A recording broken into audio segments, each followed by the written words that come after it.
saya akan mempresentasikan tentang kerentanan terhadap krisis ekonomi. Faktor-faktor penyebab kerentanan ekonomi Indonesia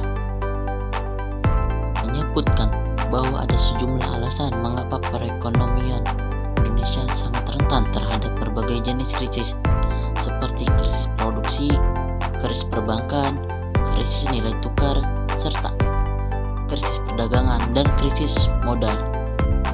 Di antaranya, perekonomian Indonesia semakin terbuka jika dibandingkan dengan awal pemerintahan Orde Baru, yaitu tahun 1966.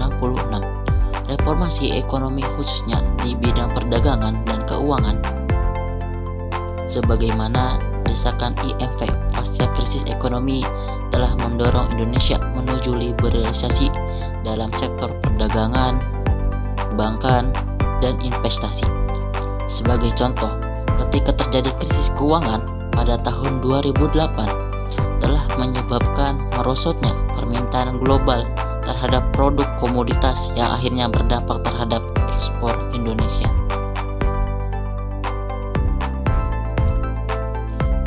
Indonesia masih bergantung terhadap ekspor dari bahan komoditi primer seperti pertambangan dan pertanian.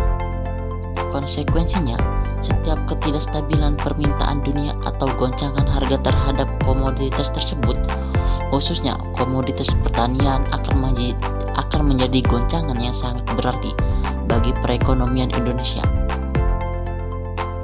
Apalagi sektor pertanian saat ini merupakan sektor penyerap tenaga kerja terbanyak di Indonesia, sehingga goncangan harga komoditas pertanian akan secara langsung maupun tidak langsung dirasakan oleh masyarakat petani. Dalam 2 dekade terakhir, Indonesia semakin tergantung pada impor dari sejumlah produk makanan penting, di antaranya gandum, beras, jagung, daging, sayuran, buah-buahan, dan minyak. Konsekuensinya dari ketergantungan impor ini adalah kenaikan atau ketidakstabilan dari harga makan tersebut di negara asal. Jelas akan mempunyai efek negatif yang signifikan, tidak hanya terhadap pengeluaran minimum rumah tangga, tetapi juga akan menggoncang atau mengancam keamanan ketahanan pangan di dalam negeri yang bisa berujung pada kerusuhan sosial dan kejatuhan kabinet yang berkuasa. Mengonsumsi makanan domestik sangat tinggi, akselerasinya pertumbuhan output di sektor pertanian di dalam negeri juga sangat krusial, dan ini bergantung pada beragam faktor seperti faktor cuaca, seperti fenomena El Nino yang sering mengakibatkan gagal panen. Jika yang terjadi pada padi, maka akibatnya bisa menjadi serius, bukan saja ketahanan pangan yang terancam,